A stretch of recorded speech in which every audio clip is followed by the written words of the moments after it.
Welcome,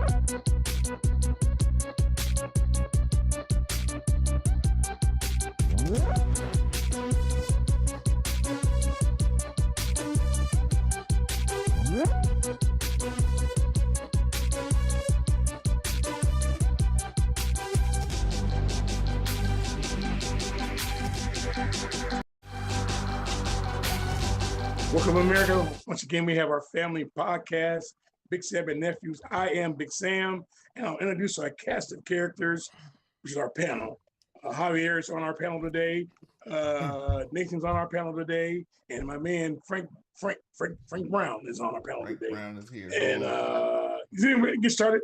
I want to tell you real quick, very, very quickly, folks. Big Sam and Nephews is sponsored by My Guy Market here in wonderful city of Fresno, California, at 504 East Belmont Avenue here in Fresno, California.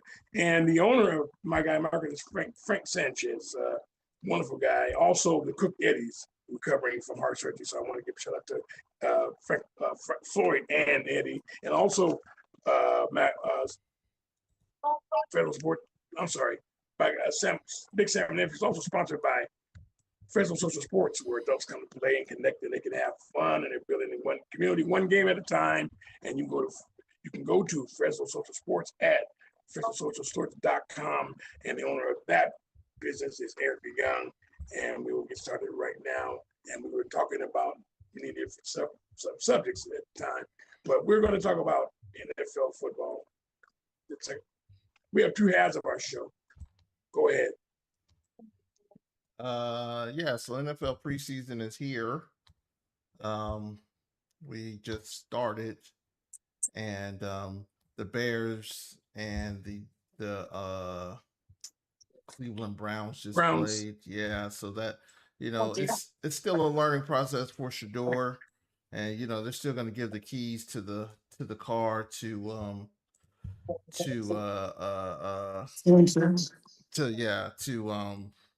Watson, which I think that is a right move. You still can't throw Shador out there yet. I don't think he's totally ready, to be honest. He looks good, but he's still not totally ready. But a lot of teams are playing. Ty Simpson looked good inside of with the Rams. He looked really, really good. He threw for 2 touchdowns, so that's a little scary to have the backup quarterback that can probably be starting one day looking good already. So the Rams look tough. Well, question. Yep. Do you think at some point in time Shador Sanders is going to be the starter of this team, the Cleveland Browns? Probably next year. You say next year? Yeah, probably next year. You got to remember, this is Deshaun Watson's last year of his contract, so they're riding it out. Yeah, they're playing him because of the money. Yeah. I mean, and the thing is like, okay, so if there's somebody better than Shador coming in college, who do you have? Who is better than him in college right now that you could say? And the other thing is the Browns don't need to draft another quarterback. I don't care what anybody says. They still got Dylan Gabriel still on the team. Right, and Dylan Gabriel's iffy. Yeah, he's iffy. Yeah. There was a team. Wasn't Skip Bayless, but it was Skip Bayless type. We're too close. Let me scoot over. They were talking about Shador, and he had horrible statistics last year, like touchdowns and interceptions. Oh, was that Fernandez? That was a quarterback from No, they were talking about Sanders. No, Sanders. No. What I'm saying is that are they talking about a rookie quarterback that was coming in? No, they were talking about Shador Sanders specifically. Oh, he was like the lowest rated quarterback in the league last year. I mean, you could only do so much with the team that you have. You can't do a lot. Yeah. Well, you know what? He could turn into a superstar. Look who his daddy is. I mean, he probably has the athleticism, but I guess that goes to the point of you talking about him not being completely ready. Yeah, I mean, I looked at I watched the Falcons game the other day. I watched them get blown out 28-7, but I said, man, and the Falcons, they're primed and ready to go. If they get a good quarterback, they're ready to go because they got too much offensive talent and too much defensive talent. Not to be successful. Yeah, I mean, so they need a quarterback. But I was like, they're all young boys. Bijan is young. Drake London is young. Pitts is the oldest, but he's still young. He's still only like 28 years old. And I'm like, well, the coach is Stefanski. But I was like, man, if we could have got Shador over here instead of Tua, he can learn a little bit. And then next year, you'll get rid of Penix and then Shador. But Shador will bring star power. He will bring the audience in. And he's in Atlanta. So he'd bring the audience in for about 2 weeks if he started throwing those interceptions. No. I'm talking about next year. If they didn't have the coach, he needs a good football coach. I got a better idea for you. They could give San Francisco 2 number 1s for Mac Jones. I take that. I take that in a heartbeat. So would we. I take that in a heartbeat. That's what I'm saying. He needs a good quarterback coach. He needs a good area to land in. And that was what Deion was. What happened is what Deion was trying to avoid, right? What happened is what Deion was trying to avoid for his child. Being blackballed, being not in a good position, not being able to play, not doing all these things. You can only do so much. So if you go out there and say, hey, look, I get 7 throws against X, Y, and Z. I'm dependent on my wide receiver to run a route. I'm depending on the line to hold up so I can make these throws. You will only make 2 of 7 throws, but you're 2 of 7 and you might get an interception because you're under pressure, you're getting hit. So that goes against him. It's not a fair shot. And I'm just talking about, and that's just the Shador, but you're talking about all these other quarterbacks that have the same stuff. So it's really not a shot. It's like, yo, put him with the second. I mean, he's running with the second team now, but you're splitting reps, you're doing this, you're doing that. So you don't have no continuity at all. And he's still trying to learn. Right. Yeah, I say it's early. It's early.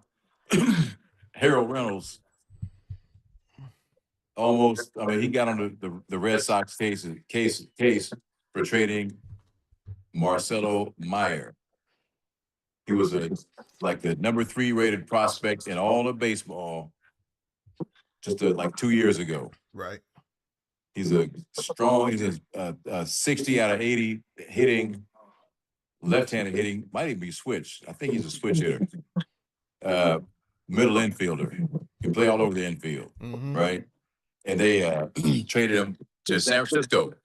So we're kind of excited about that. He's on a rehab assignment right now. But, I mean, Reynolds was saying that just like something like you're saying a little bit, Javier, that Boston gave up on him too soon. Too soon. Either it was a business move or they didn't. They was just like, well, we could get another one like him later on. That could surely happen. I mean, it's a multi-billion-dollar business, so I get it. Yeah. So I'm just like, what I'm saying? You got he's 22 or 23, around the same age as Sanders. Right. Yeah. So, I mean, I'm just hoping, everybody's kind of hoping that Shador can work out and get in the mix and show his talent. Show his talent, but it's tough sledding, man. You know what I'm saying? It's really. Well, like you said, he needs time to develop. Yep. I mean, it took Aaron Rodgers 4 years. Right. I mean, I kind of feel like he's in the situation with like Alex Smith, where Alex Smith took like 4.5 years to really become a good quarterback, and he was thrown into the fire. Where it's like, oh man, everybody knows that we should have picked Aaron Rodgers. We know that. But I knew that. I knew that before the draft was held. But Alex Smith had all the talent. He had the same talent, not arm talent, but he had the same little intangibles. And he was younger than Aaron Rodgers too. Remember, Alex Smith was only 21 years old when he came into at the time. Yeah, so he already did 4 years. He was young, so he had a lot of stuff going for him. But it took Alex Smith 4 years to really. I mean, and that was in those 49er years. Those 8-9 years was tough, man. You're like 4-12, 4-12, and then you're looking at Alex Smith like you suck. I'm like, yeah, you're gonna suck when you don't have a line, you don't have a defense, you don't have a running back, you don't have any receivers. Like, what are you gonna do? And speaking of the Niners, they got 20 people that have been injured already. Yeah. On the Niners, and they got their halfback, Christian McCaffrey. He's got a growing muscle pull. Yep. It's like, wow. The 39ers. Yeah. Right. 29. It's gonna be 29ers in a minute. Every stinking year. Yeah, I think they'll be healthy later on this year. So, I think they'll find a way to. But I mean, they got some good backups though. So they got some good young guys. They got some good young pieces. I mean, Ricky Pearsall. I think Ricky Pearsall hurts because But I'm interested to see what. I think he's out. He's out for the year, right? Yeah, MCL. He is out for the year. They shut him down. I'm interested. Bosa is. He hasn't been declared out, but he hasn't come back yet. Yeah. I think he should just take his time. I think he should like when you start getting all those impacts. He's at the end. He should just start taking his time. I think that I want to see what Dejon Stribling is going to do. He looked really, really good. Actually, the 49ers look good. First preseason. They, catching the L is catching the L, but they look good. Last year's number one, Michael Williams should be back. Yeah. He was the first rounder last year. Yep. So it was playing well until he got hurt. Yeah. So I think the 49ers will be good. Just how do you think we'll relate? Like, when a team wins the Super Bowl, they target your free agents because they want to break the team up and also disrupt the chemistry. That's an old maneuver. Hey man, Seahawks upgraded at their running back. I'm just gonna tell you that right now. Right. Well, they had 2 studs last year. They upgraded from that, but they got the rookie boy that is phenomenal. He is phenomenal. Will he touch the ball? He's gonna start. He is phenomenal. He's gonna beat out the 2 guys who are there. He's on the ones right now. He is phenomenal. They got the veterans like, man, he made a cut. I thought I was gonna get him on the backside. I couldn't even catch him. This is what the veterans are talking about on defense. Like, whoa. All right. He made that. Well, the defense is what won them that Super Bowl. Oh, yeah. Right. And the Seahawks, that is what they're going to rely on through and through. Is that defense is stout defense, man. Yeah, man. Stout defense. Yeah. I mean, if I was in Seattle, I'd be a straight fan because man, they are second to none physicality. You know what I'm saying? Yeah. Very physical. I'm interested to see what Raheem Morris is going to bring on the defense. He's always been a good defensive coach, though. So I don't.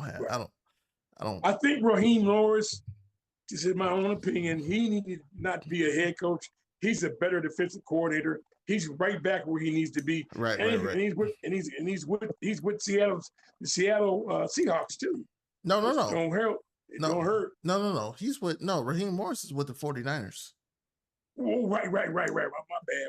And Salah's with the Titans. He's the head coach of the Titans, which is super physical. Kind of funny how it is. He got a second chance and a head coaching job. Quick. Well, really quick. This dude produces. I mean, the Niners were like one of the top, if not the top defense during his run as a DC in San Francisco. He left, they went down automatically. Right? I think he was gone for a year and a half, 2 years. And he comes back, bam, they go right back to the top. They go right back up. Yep. There's something, and through a bunch of injuries too. He can scheme.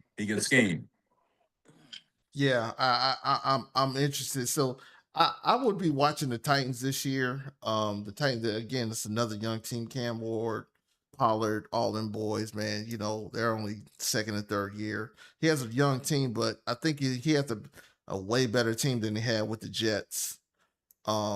Collectively with a better team, Robert Saleh. So sure. Better every all the way around. Better so I think Saleh got he landed in the right place, and he has experience of like, okay, this is what it takes to be a head coach. You know, most of the time, first time head coaches when they come from DCs and OCs, they suck anyway because they don't know what the hell they're doing. You know. So I mean, it's like Dick LeBeau. You know, Dick LeBeau's he was the defensive coordinator for the Steelers for 25 years, right? So it's like, nah, I know where I'm at. I like to be in the coordinator, right? So, so this season is gonna be good, man. Pittsburgh looked really good too, so kind of weird. Pittsburgh looked good against Green Bay.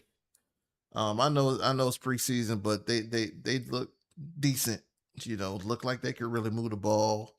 A little cohesiveness. So, I mean, you know, first week, you know, everybody looks good, and it's like, okay, what happens when you really get smacked in the mouth? So that's gonna be not by a rookie who's probably not going to make the team. Right. When the real guys come in 2 weeks from now.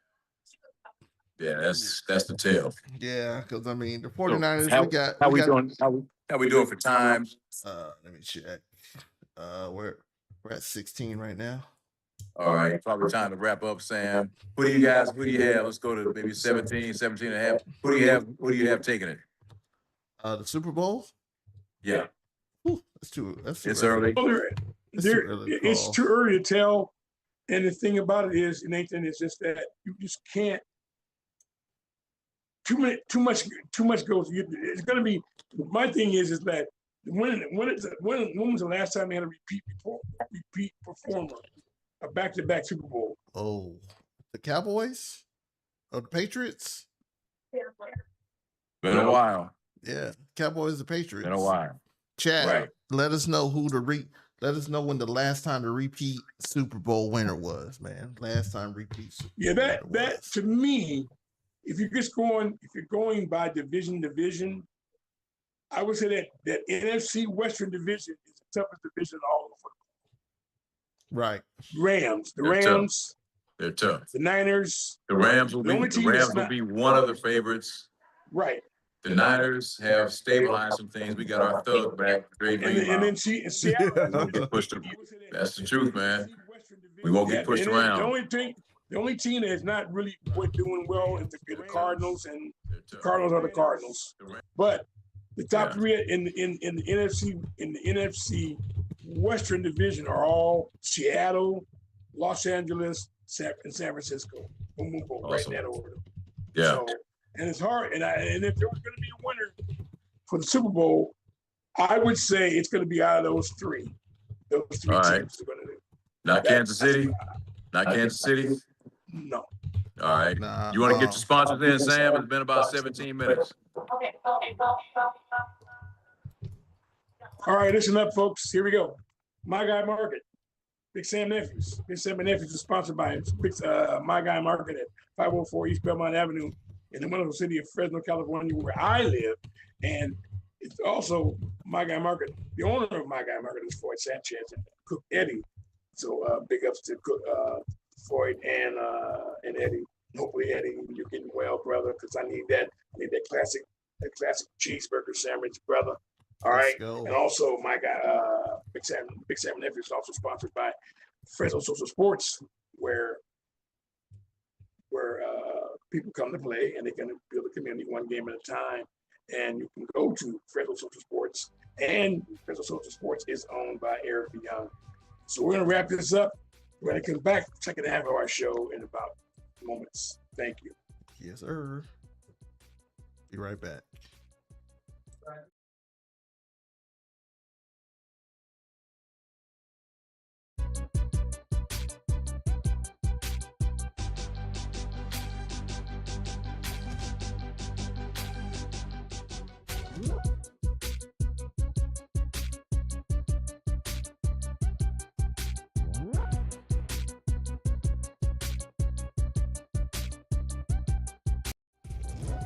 We're back for the second half of Big Sam and Nephews.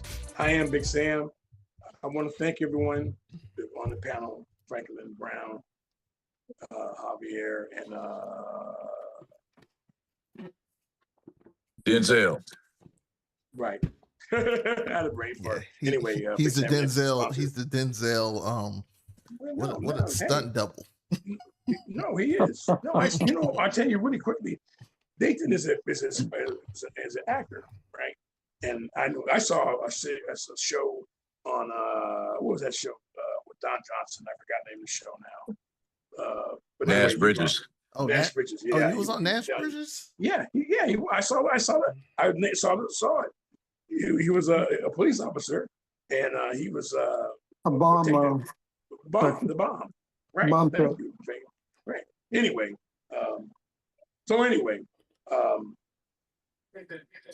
with that being said, we're going to switch subjects and go to the WNBA now. Oh, yeah. Caitlin Clark. The greatest thing to happen to the WNBA in its history. I don't know about all that now. See, there you go. There you go. Okay, what am I talking about? Hyping it up for no reason. Money. That's the reason. Nah, That's why they're all playing, right? They ought to treat that girl like better than Jordan, in fact. Because I mean, boy, it's getting personal. And that's their cash cow. I don't care if they don't like her. I don't care if they're jealous or envious of her. That is their cash cow. I mean, right now, I think that I think it's a lot of things happening in the WNBA now where It's getting better. They're getting better. They're getting decent. I think that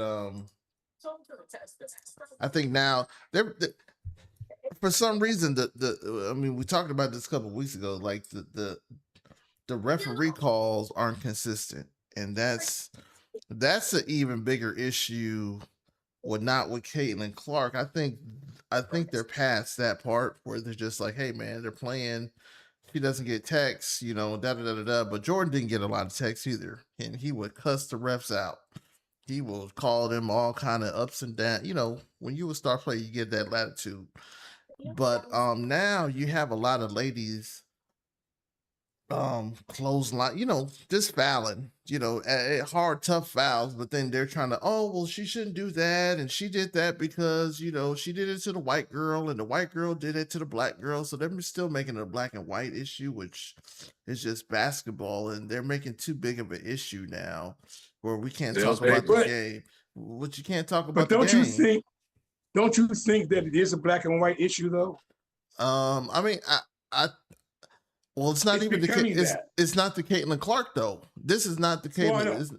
But now they're just saying it's this other girl from this other team. She had a hard foul, and look how she fouled her. She didn't get a tech, and then the girl she retaliated and fouled her, and she didn't get a tech either. And I'm like, dude, you guys are. I don't think it's a black and white thing, Sam. I don't think it's a race thing per se. I think emotions are heightened. I remember. What's this? The females. So they got superstar Diana Taurasi. Yep. I remember her whining like a stuck pig about she should go to the Olympics and not Caitlin Clark or something like that. So I mean, Caitlin was getting it from all sides, right? So I don't think it's as simple as race. I think emotions might run a little bit. But I'm just saying, hotter. Don't you think that race is playing a part in it though? No, I mean, how? Tell me how. If I'm falling on deaf ears. Continue. I mean, I think they did make it. I think they did make it a racial issue. Kind of like Magic, and they try to do like the Magic and Bird issue. Magic and Bird, Chamberlain and Russell. So they took race out of it and made it good versus evil. Yeah, Russell was good, Chamberlain was evil. Yeah, and they hate each other, but they were friends actually. Exactly. So see, it sells. It generates media. I think that's a bigger issue than race. And I think, let me see, I can say this. In their very caring nature, some of the members of the fairer sex can be, Caddy. I didn't say that. I'll say it. Demonstrably concerned or demonstrably emotional. Say caddy, Nathan. Yeah. Say it, Nathan. I'm trying to go to Hollywood, Sam. I ain't saying that Oh, word. I forgot. Yeah. I'll say it. They're caddy. They are caddy. They've always To been America, that was not said by me. He's like, Not "I said by didn't say that." It's said by Big Sam. They're caddy. Hey, They're caddy. speaking of the women of the WNBA, the Hall of Fame class was inducted this weekend. So, Candace Parker got inducted, and Elena Deladon got inducted too, also, along with Doc Rivers, D'Antoni, Amari Stoudemire, which a lot of people's like, man, he wasn't that good. I'm like, yo, yeah, y'all didn't see Amari? That boy was a man before. Yeah, he was. He was a man amongst boys. Yeah. And I like that. So there's just one basketball Hall of Fame. Yeah. Okay, I like that there's just one, and they're letting the players of the WNBA into that. Yeah. The basketball. It's always been like that. But you got Shamika I didn't know Holtzclaw. She was inducted. So Shamika Holtzclaw, I think, is a forgotten WNBA player. Oh, man. Yeah. Like if you guys know basketball, tennis, especially Tennessee basketball for Holtzclaw, I think she won 3 championships in a row, something like that. I mean, she was on the Pat Summitt team before, she was before Candace Parker, I think it was. She was before Candace Parker. But Holtzclaw was what all these other ladies wanted to be. You know what I'm saying? She was that type of player. Her game was Cheryl Miller type game, So Cheryl was the first. No, she was the first, but I'm saying, well, Holtzclaw can hoop though. Holtzclaw, I believe, can in and out, but I said Cheryl Miller. Game. I said type of game. I didn't say game. I know. But I'm gonna say this about I saw Cheryl Miller and the Thompson twins play up in Alaska. They had a version of the Great Alaska Shootout many years ago. I lived in Alaska, and they had the female version, and they came up from Southern California. They had their fur coats and everything, Cheryl Miller and the Thompson twins, and they put a beating on everybody in the tournament. It was not even a fair tournament. Yep. Cheryl Miller was the MVP of that tournament, man. Yep. Cheryl Miller should have gotten more accolades than she did. She got accolades too. Don't get me wrong. Yeah, but she was the first. She was the league's first superstar. Correct. That is correct. Legitimately, they should have had a shoe named after her. But she was. Nowadays they probably would. She was born 25 years too soon. Yeah, she was. Right. She was widely recognized. I mean, because you had what was her team? What was the girl from Compton? Schultz, who was her teammate? She played for the Rockets. She played for the Tina Thompson. Not Tina. No, not Tina. Again, was it part of the twins? Cynthia. Oh, Cynthia Cooper. Yeah, Cynthia Cooper. Cynthia Cooper was a bad girl. She was bad. Oh, yes. She was bad. She was another one. She was not Cheryl Miller. No, she was just like 2 years young. I think she was 2 or 3 years younger than Cheryl. And I just remember when the WNBA came out, it was like, man, they really wanted Cheryl Miller to play because you hear the lore of Cheryl Miller. She didn't play in the WNBA? No. Cheryl didn't play. Oh, wow. She was already retired. She was already retired from she was already doing TV. But where'd she go to? Did she play in Europe or in China or somewhere? Yeah, she played in Europe. I mean, she made money. Yeah, that's good. But you hear the the legend of Cheryl Right. Miller is so Right. big Yep. to even the stars of the WNBA when you hear them talk about her because they all looked up to her, they played against her, they did this, and I'm like, yeah, Nancy Lee. You start talking about, I was like, yo, like you would just, I just wanted to see her play one. I mean, I saw her play, you know, a little bit, but like as a young kid, but I was like, I just wanted to see her play one She time. was like the Satchel Paige of women's basketball. Oh yeah, yeah. Because she was, you know, Satchel Paige was old, really an old man of sorts, but you know, but He was still bad. Well, Yeah. I'm not saying he wasn't. I'm just saying that I liken Cheryl Miller to Satchel Paige. Yeah, yeah. Because she was too old for when the NBA came really, out. yeah. Way. Yeah, because Coop was old too. Coop was she was on her last year. I think she only played like 4 years. Yeah, she was on her last leg. But they needed that star power. They needed Coop. Right. And then you get Tina Thompson, Cheryl Swoops. On that squad, I think they won 3 or 4 or something like that, you know, to begin. Yeah, they won 3 of them, I do believe. Yeah, something like Houston. That. Houston, yeah. They won a lot. I mean, that squad was loaded. That squad was loaded. Right, it was. I don't think now. I just think that the WNBA they got big crowds now too. Yeah, people are showing up. I think it's and like Nate said, it's getting better. It was a big game this weekend with the Atlanta Dream and the Fever. So State Farm Arena I'm seeing more crisp passing, and they've got some dead-eye shooters. That outside game has really improved. Right. And whipping the ball back and forth, you know, around the arc and inside at the appropriate time is noticeably better than it was a few years ago. Right. So I think if we shouldn't look for the dunk, you know, certainly not the contested dunk, but the game has. I mean, wow. I mean, fundamentally, I wasn't really a basketball player, but I noticed the difference. Yeah, it's getting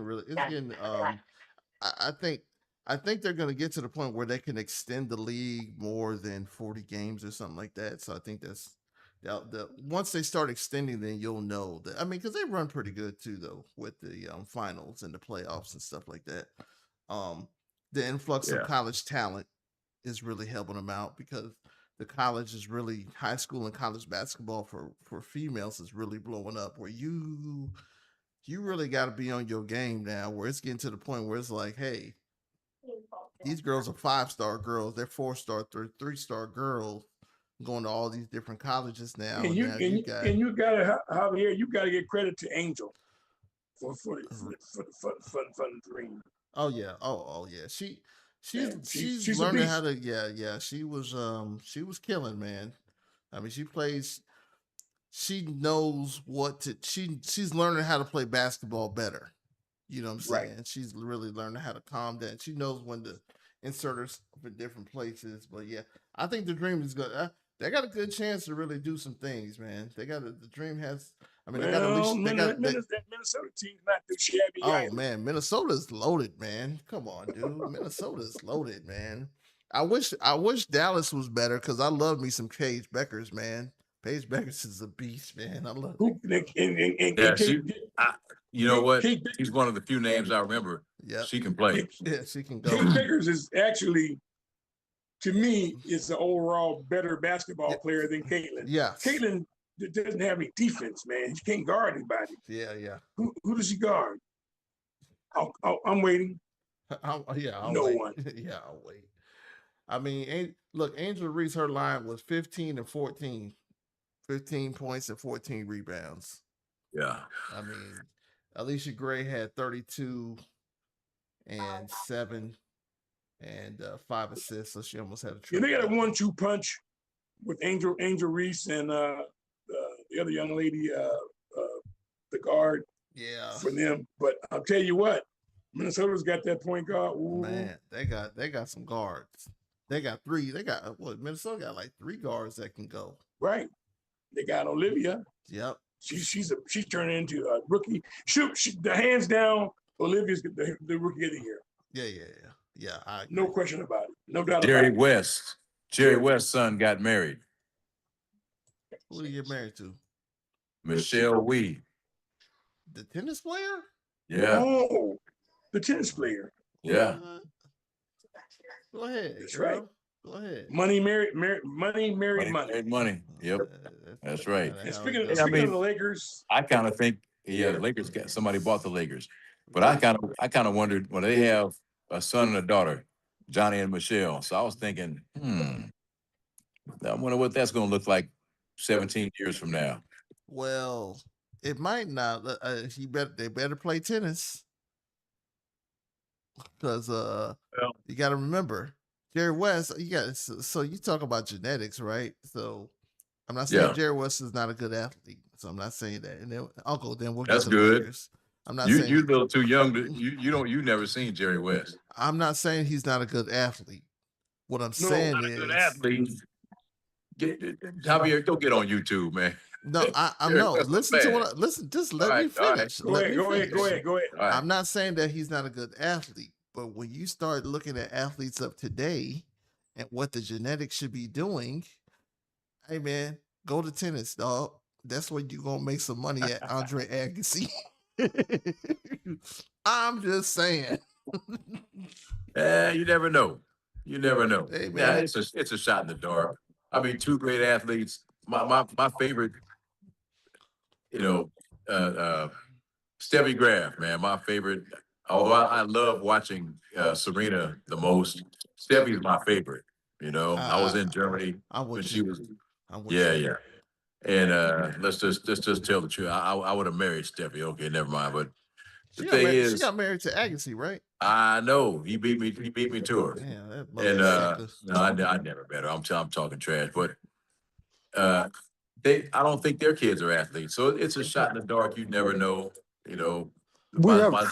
I think we have yet to see the hybridization of athletes in sports yet. Where pedigree from different athletes comes into play. Yeah, I mean, they tried it with Todd Marinovich. Remember? Yep. Yeah, right. His dad is a master. Oh, I remember him. Right. His dad is a master trainer, though. He's a master trainer. But it's been tried, and that was a failure. Well, Franklin, here I wonder if Bam Adebayo with the Miami Heat and Asia Johnson, who's playing with the Las Vegas Aces, how that child's going to turn out? Oh, that child. They're going to get married. That child's going to be about 6'10". That's all you can really hope for. Is some height, some, and when you start looking at because little guys, when you start training, like I was telling somebody, it was hard to try to train my kids to be basketball players because you have so much to do. When you're a good basketball player, when you are a top upper echelon basketball player or an athlete, I used to tell Ken, I was like, man, you got to be crazy. You gotta have some handle. Yeah, you gotta really want to work, and then that's why I kind of guided him to track, because I was like, well, this will be your better option because it comes easier to him. It'll come easier. You can use some natural athletic ability. So I think a lot of Sharif Abdul-Rahim's son. He plays in the G League right now, and he does pretty good. But then you look at the greatness of his daddy, and it's like, dude, you got a lot to live up to. LeBron James' son, Bronny's not gonna be bad. He'll be decent, but he needs time and grade.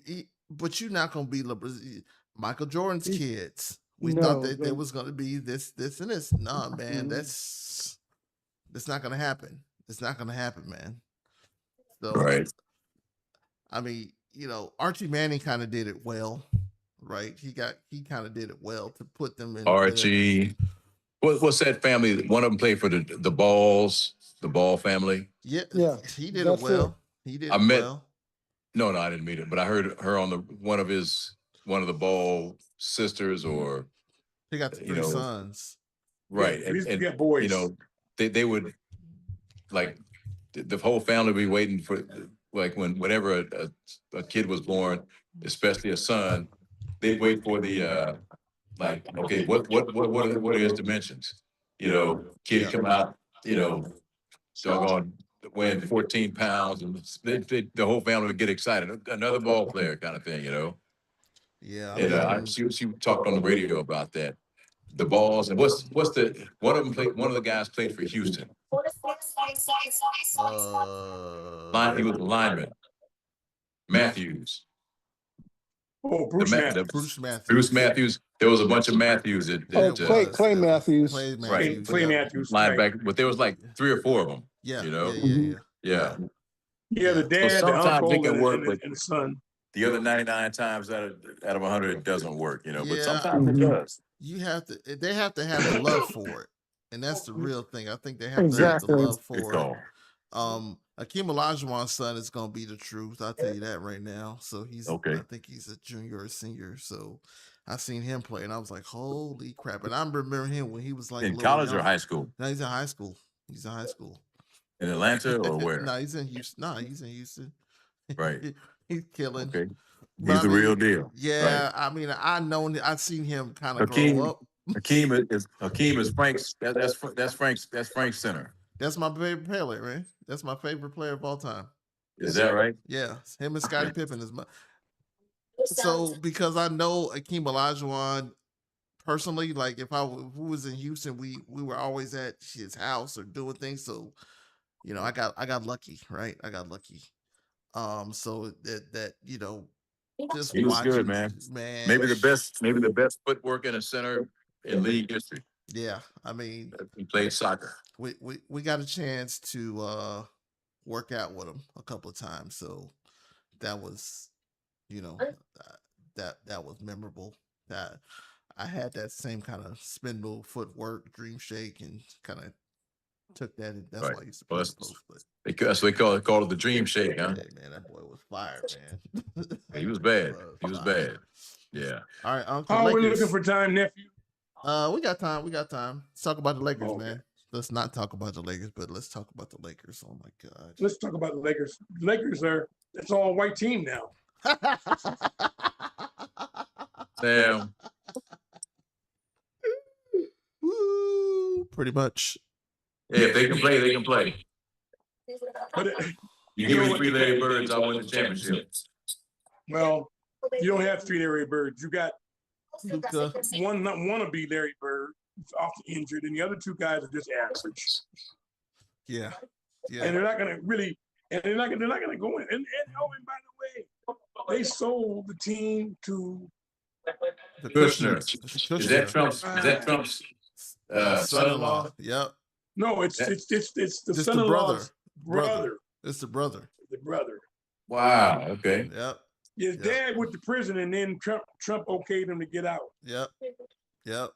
So it's like, I mean, I'm not gonna lie. Just being a Lakers fan, I don't like the ownership. I kind of it's like being.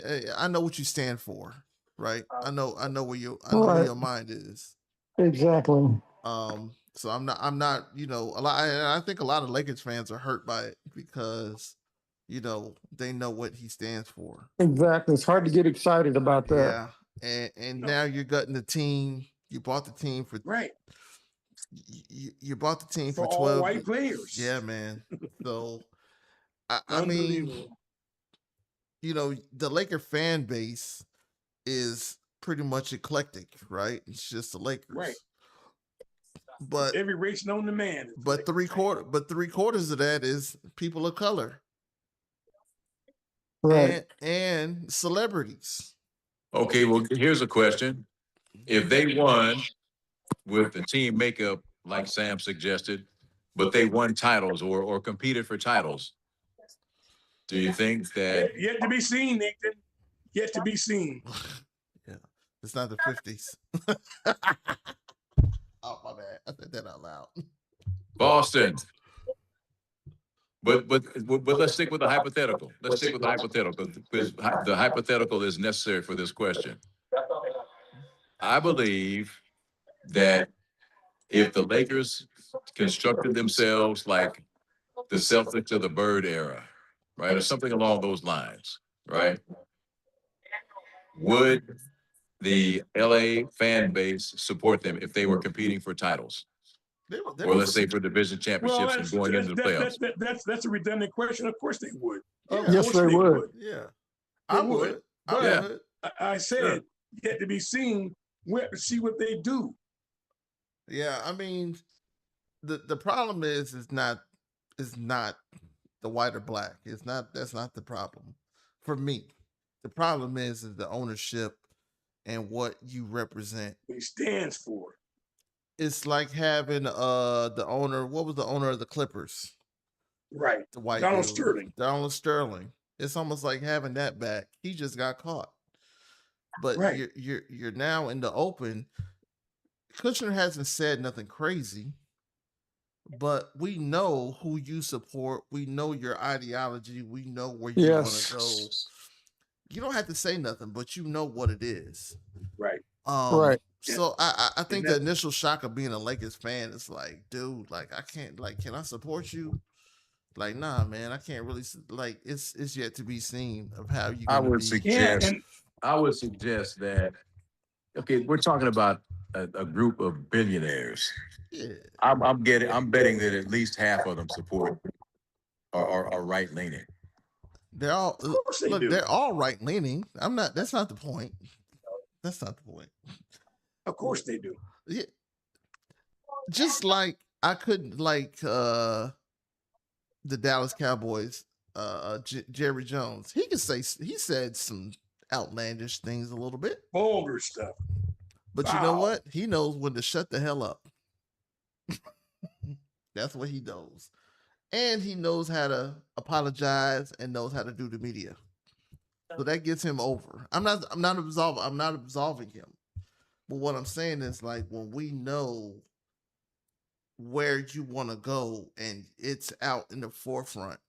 See, Jerry Jones doesn't talk about politics, but we know the Kushners come from the political standpoint and you have got onto the shoulders of the presidents with the political standpoint. So, I mean, am I still Lakers fan? Yeah. Am I disappointed? Yes. That's really what it is. All right. Well, one more topic. Reggie Jackson tried to buy the Oakland A's. Ooh. I didn't find that out until just a couple of days ago. In fact, it was Frank that brought it to my attention. And he offered $25 million more. He had a standing order to pay $25 million more than the top offer. Nope. And they turned him down. Nope. They don't. And that takes me back to the time 1947 when the Negro Leagues, players were integrated into the major leagues. And of course, they took the best players and the Negro Leagues dissolved. It said that if true integration was sort of allowed, they would have brought entire franchises in with their ownership as was, right? So when I found out about Reggie, it's sort of still going on, not entirely, because you have guys like Shaq was a minority owner. LeBron's a minority owner in some stuff. Team? Jordan is a minority owner of a baseball team. He was. Okay. Yeah. LeBron he's with the Red Sox group. Oh, okay. So they own Liverpool. They own a couple of different other teams overseas too. It's just my opinion, America. I don't think that any sport wants to have a minority owner.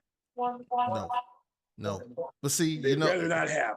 But see, you know what? Like in England, Manchester United, they got bought out by the dude from Saudi Arabia, the super quadrillion billionaire, and they was up in arms. They was pissed. We don't want this guy. We don't. I mean, you think that London? You think that the English wouldn't be as racist, but they're pretty racist, right? Oh, they're right there. Yeah, they're right there. So, I mean, if he goes on to win championships, it's money because the English Premier League is about that money. Who can I buy? Who can I get to come over here and win this football championship, right?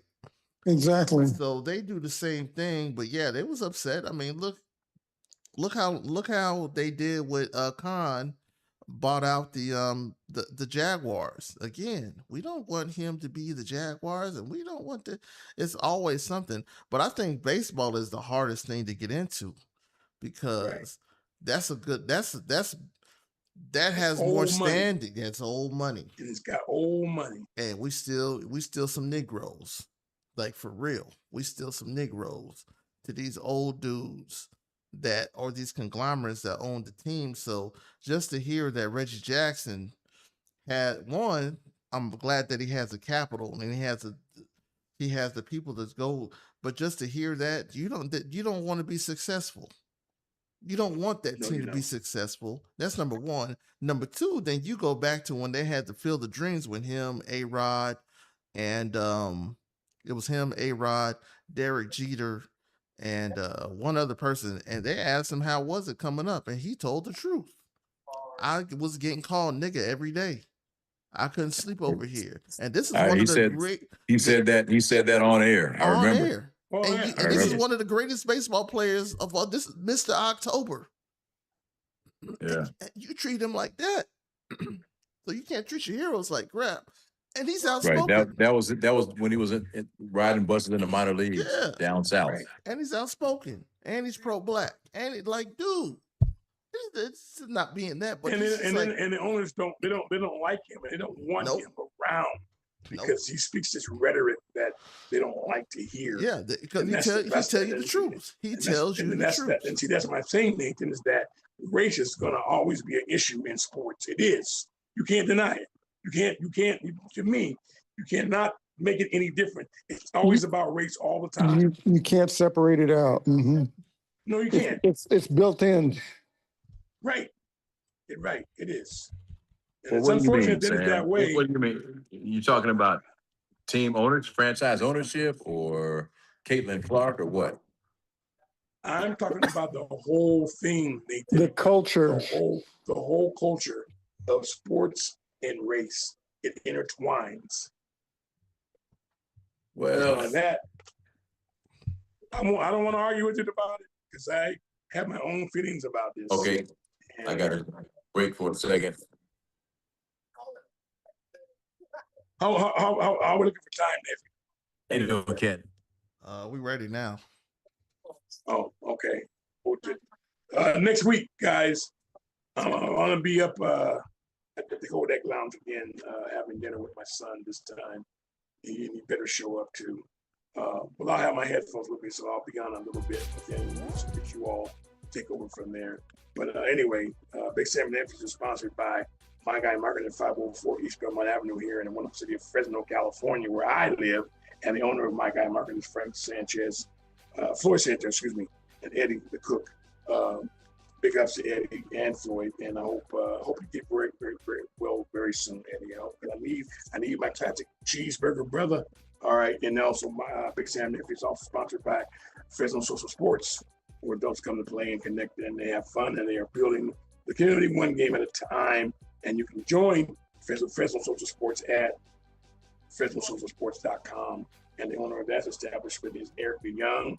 We'll be back next week. I will be up at the Kodak Room at Tuchansky Ballpark. My portion will be up to Tuchansky Ballpark. I'll be at Tuchansky Ball. I can't even say Tuchansky Ballpark. That's where I'll be at next Sunday. And then I want to thank Frank Brown, Javier, and Nathan, and they will be back. They'll be on next week. Thanks for having me, Big Sam. Glad to be here, brother. Thanks for you to be on the show, Frank. I do have a topic. Right. I do have a topic for next week. Save it. It's talking about I need to preface this. It's talking about Shohei Ohtani being the greatest, being like the top 10 greatest of all time already. So Nathan and Frankie and Uncle, since this is right up Nathan's alley. I could name, and I already said it, but yeah, man, I definitely. Well, they need you. I definitely want to talk about that next week, man. So I think that's a good subject. All right. Oh, heck yeah. We're gonna sign off, guys. Good eye. Will hey, by the way, please subscribe to this podcast. Please subscribe to the podcast. We're on YouTube live. So join us. I'll send everybody a copy. You all have friends, and you all send your copies to the friends and stuff, and they can join up and subscribe. So we'll be back next Sunday. Yep. All right. See you all later. God bless everybody. Yep. See you next week. Bye-bye. Okay, take care, Big Sam. Yes, sir.